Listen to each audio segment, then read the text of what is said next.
I saw this article going around the other day saying Float, which is a new short by Pixar, was a great metaphor for autism. I love animation, I'm autistic, and I was beginning to wonder why I even got Disney Plus, so I was excited to have something to check out. Overall, I really liked it, but there's one major thing that could have made it great. But before we get to that, I want to focus on what Float got right. So, in case you haven't seen it, Float starts with a father happily playing with his son and is amazed when all of a sudden his baby starts floating. The father quickly becomes filled with fear of what everyone else may think as he looks around and sees neighbors shocked. Panicking, the father isolates himself and his son from the world. Whenever they do venture out, the father's fears become literal burdens on the child. Eventually, the father confronts that fear and is able to accept his son again. There's even this great message at the end. I like this message because it acknowledges the father is the one who needed to change. The best part of Float, though, is how it shows that none of this darkness is necessary.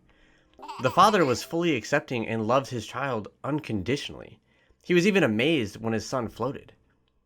As we hear from Bobby, the director, when my son was first diagnosed, I didn't handle it well.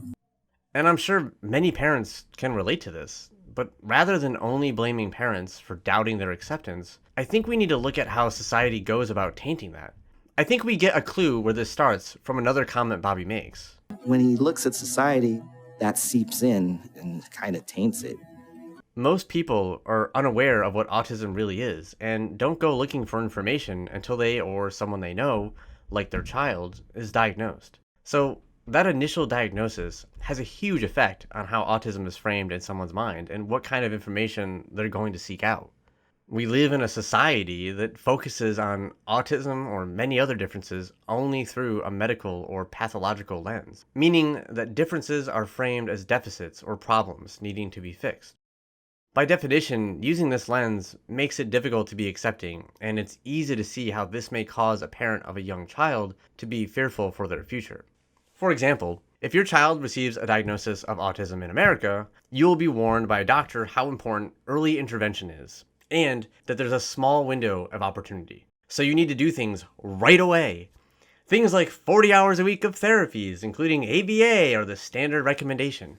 Without even getting into the harm done by practices like ABA, this means your child is essentially expected to work a full-time job now, depending on their age, also while going to school. How is a parent supposed to hear this and not feel overwhelmed?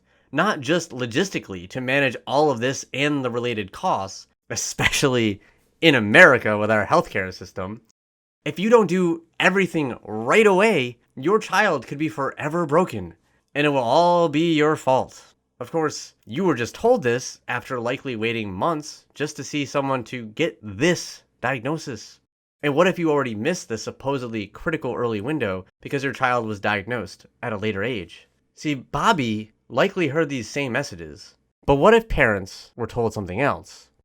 What if this important initial news from a doctor was not framed as if your child needs to be fixed? You were reminded that this is still your child you've loved this entire time. They haven't changed. This diagnosis is just an additional piece of information that helps you understand them and their needs. You could be told about neurodiversity and shown autistic adult voices who talk about their lives as a reminder of your child's possible future, but also as an additional resource if you have questions. Imagine what a difference that could make. But let's not stop there. What if the news wasn't constantly filled with fear-mongering like there was some sort of autism epidemic? What if we didn't have research almost solely focused on finding causes with a constant release of sensationalized headlines talking about all the minuscule risk factors that could have made you more likely to have an autistic child? What if that research were aimed at providing assistance instead? And not only does this fear cause harm to the parent, but to the child. Why can't you just be normal? When watching this scene with my wife, we both were brought to tears hearing these words. We watched the rest of Float in stunned silence as the boy landed to the ground and cried with us. Those words hit hard. I think they would for anyone that has ever felt like the black sheep in a family. So I can say this is a great metaphor for being a child that is different, but not in the way I was expecting. It was a metaphor about our pain of rejection from the world around us. And worst of all, even those who are supposed to love us unconditionally. I kept waiting for the father to say, sorry. I think that one addition, just that one word, would have made a huge difference. Because while I'm glad the father seems to accept his son going forward, that pain already done needs to be acknowledged. And I wish the audience had that shown to them, especially in a world where most of the media represents us as a burden on our own families. I watched the making of, hoping it might get into that aspect a little more. Unfortunately, I was left disappointed. There were some great moments, like... And then someone asked me, Bobby, hey, why are the characters white? This is a story about you and your son. How is Alex, your son, going to feel when he looks up and it's a Caucasian boy up there? And I'm glad he decided to make them Filipino instead, like his own family. I think we got a better film because of that. But that also left the real question of, what does his son think? Has he seen the film? We are never told. And it's one of the questions I was actually hoping to have answered. It's possible the father has said elsewhere, I haven't gone looking, but most people aren't going to watch the making of, let alone go searching for that answer. So the audience is really left not knowing, and this is really important because it leaves out something parents often don't think about. This isn't just your story. Float is just as much Alex's story as Bobby's, if not more. Does Alex want the world to know he's autistic? I certainly hope he feels no shame in it. I know it's an important part of my identity, and it's been a huge part of being able to accept myself, but that was a choice I was able to make. If Alex wasn't asked, then he no longer has that choice. It's out there for the world to see. My worry is this wasn't thought of in Bobby's excitement to share his story, but it's something as parents we need to think about. As shown in the film, the world doesn't respond to neurodivergence well, so it's important we can choose to share that information or not. And if we are attempting to push a message of acceptance, we need to consider imagery or language that could be counterproductive. They're not alone when these things happen. Overall, I am glad I watched Float.